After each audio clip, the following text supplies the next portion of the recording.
Hello, I'm Lois Allen-Richardson, and I am a native from Ypsilanti. I'm a proud product of Ypsilanti Public Schools, and right now I happen to be mayor of the city. And it is a real pleasure to have this opportunity to read. And I look forward to it all the time, and I'm encouraging others to take time to read to children. When we read to our children, it's a blessing for them, but it also blesses us just to see the expression on their faces, to know that we are sharing literature with them and that it stirs up something in them to let them know that, hey, you could even be one writing this book someday. But read to your children and encourage your children to read to you. Take time to listen to them. And as we do this, we will see our children begin to grow and to expand and to be even more than what we thought they could be.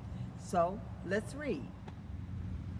Hi, today we're going to read Before She Was Harriet by Lisa Klein Ransom, and it's illustrated by James E. Ransom.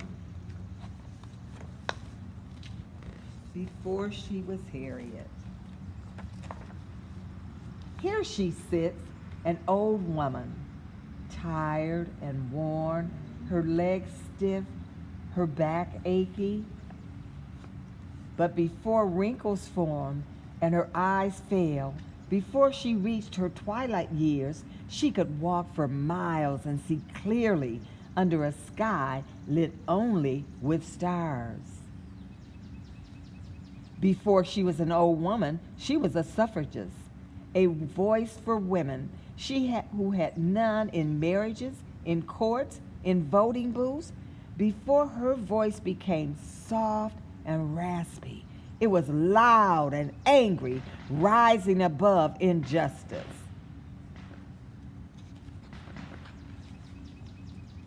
Before she was a suffragist, she was General Tubman, rising out of the fog, armed with courage, strong in the face of rebels and planters and overseers as they watched fields burn and bridges fall and 700 slaves stop chopping and start running to a woman who ferried them to freedom on the Kabachi River, turned River Jordan.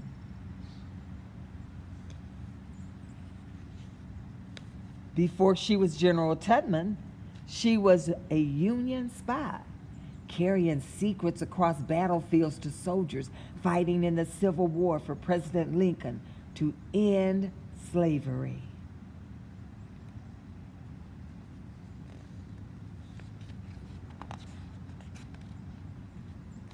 Before she was a Union spy, she was a nurse, caring for those hit with bullets and hatred and fear, tending to them with bandages and words in the bloody dirt of Southern soil.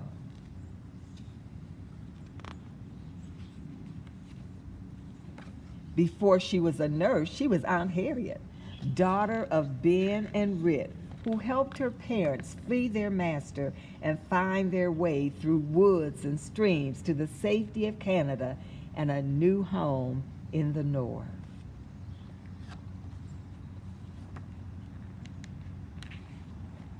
Before she was Aunt Harriet, she was Moses, a conductor on an underground railroad with no trains and no tracks, just passengers traveling to freedom up north through swamps, past slave catchers, across rivers, under the cover of night.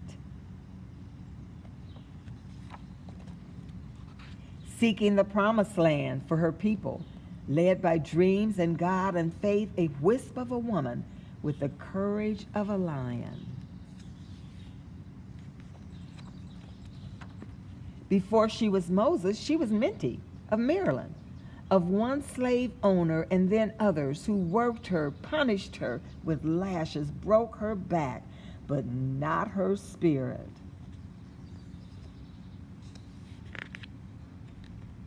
Before she was Minty, she was Araminta, a young girl taught by her father to read the woods and the stars at night, readying for the day.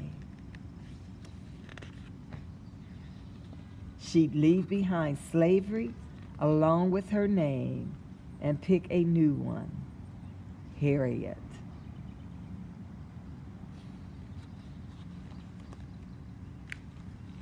And remember her days as a suffragist, as a general, as a spy, as a nurse, as Aunt Harriet, as Moses, as a conductor,